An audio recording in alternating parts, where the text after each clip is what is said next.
क्या हम पहली बार कलयुग में जी रहे हैं या इससे पहले भी बीत चुके हैं अनगिनत कलयुग? आप देख रहे हैं देवो इंडियन, जहां हम आपको हिंदू धर्म ग्रंथों के अद्भुत रहस्यों से अवगत कराते हैं। आगे बढ़ने से पहले हमारे चैनल को सब्सक्राइब करें, बेल आइकन दबाएं और जय श्री नारायण लिखकर अपनी भक्ति प्रकट करें। युगों का चक्र और सृष्टि का रहस्य। हिंदू धर्म शास्त्रों के अनुसार समय निरंतर एक चक्र के रूप में चलता रहता है। इस चक्र में 4 युग होते हैं। सतयुग, सत्य और धर्म का पूर्ण रूप से पालन होता है। मानव जीवन दीर्घायु, शांतिपूर्ण और पवित्र होता है। त्रेता युग, धर्म में गिरावट आती है, लेकिन अभी भी नैतिकता और सत्य महत्वपूर्ण भूमिका निभाते हैं। द्वापर युग, अधर्म बढ़ता है, युद्ध और संघर्ष अधिक होते हैं और सत्य दुर्लभ होता जाता है। कलयुग, पाप और अधर्म चरम सीमा पर पहुंच जाते हैं।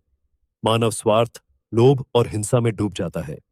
जब कलयुग समाप्त होता है तो एक नए सतयुग की शुरुआत होती है और यह चक्र अनंत काल तक चलता रहता है। क्या यह पहला कलयुग है? आपको यह जानकर आश्चर्य होगा कि यह कलयुग पहला नहीं है। हम जिस युग में रह रहे हैं वह पहला कलयुग नहीं है। हम 2448वें कलयुग में जी रहे हैं। जी हां, इससे पहले 2447 कलयुग बीत चुके हैं। ब्रह्मा जी का समय और युगों की गणना। भगवान विष्णु के त्रिदेवों में से एक ब्रह्मा जी इस सृष्टि के रचयिता हैं। परंतु सृष्टि का नियम है कि जिसका जन्म होता है उसका अंत भी निश्चित होता है। ब्रह्मा जी का एक दिन हमारे 4 अरब 32 करोड़ वर्षों के बराबर होता है। उनकी 100 वर्षों की आयु मानव गणना के अनुसार 311 ट्रिलियन है, 40 अरब वर्षों के बराबर होती है। हम वर्तमान में ब्रह्मा जी के 91वें वर्ष के पहले दिन में हैं और यह सप्तम मनवंतर का 58वां महायुग चल रहा है।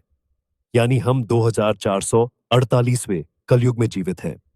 क्या यह समय यात्रा का संकेत है? हमारे शास्त्रों में काकभुशुंडी नामक एक महान ज्ञानी का वर्णन मिलता है, जो समय चक्र के रहस्यों को समझते थे। उन्होंने स्वयं 11 बार रामायण और 16 बार महाभारत को घटित होते देखने का अनुभव प्राप्त किया था।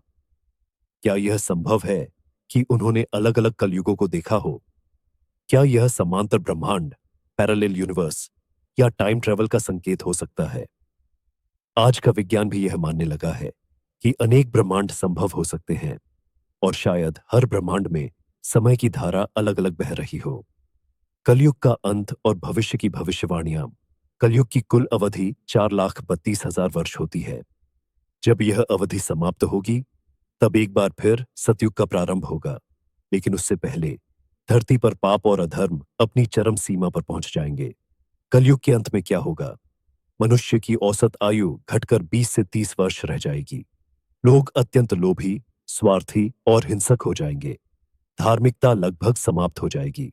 भूकंप, सुनामी, महामारी जैसी आपदाएं बढ़ जाएंगी।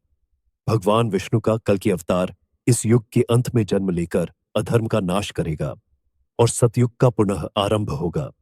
क्या यह अंतहीन चक्र है? जब तक ब्रह्मा जी जीवित हैं, यह चक्र चलता रहेगा, लेकिन जब उनका जीवन समाप्त होगा, तब संपूर्ण ब्रह्मांड का नाश होगा और एक नई सृष्टि की रचना होगी। क्या हमारे शास्त्रों में अन्य रहस्य छुपे हैं? हिंदू ग्रंथों में कई अन्य चमत्कारी घटनाओं का वर्णन किया गया है, जो आधुनिक विज्ञान के लिए भी आश्चर्यजनक है। जैसे आशी मार्कंडेय ने प्रलय को अपनी आंखों से देखा और जीवित रहे। यह दर्शाता है कि कुछ आत्माएं समय और मृत्यु से परे हो सकती है। द्वारका नगरी का रहस्य। भगवान कृष्ण की नगरी द्वारका समुद्र में डूब गई थी, लेकिन आधुनिक वैज्ञानिक खोजों में उसके अवशेष मिले हैं। महर्षि भृगु का भविष्य दर्शन। कहा जाता है कि उन्होंने पहले से ही भविष्य की घटनाओं को देख लिया था। क्या यह समय में झांकने की क्षमता थी? आपका क्या विचार है?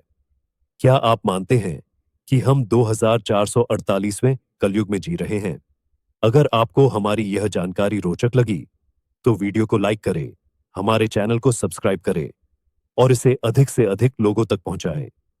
जल्द मिलेंगे एक नई रहस्यमयी कथा के साथ। तब तक जय श्री नारायण।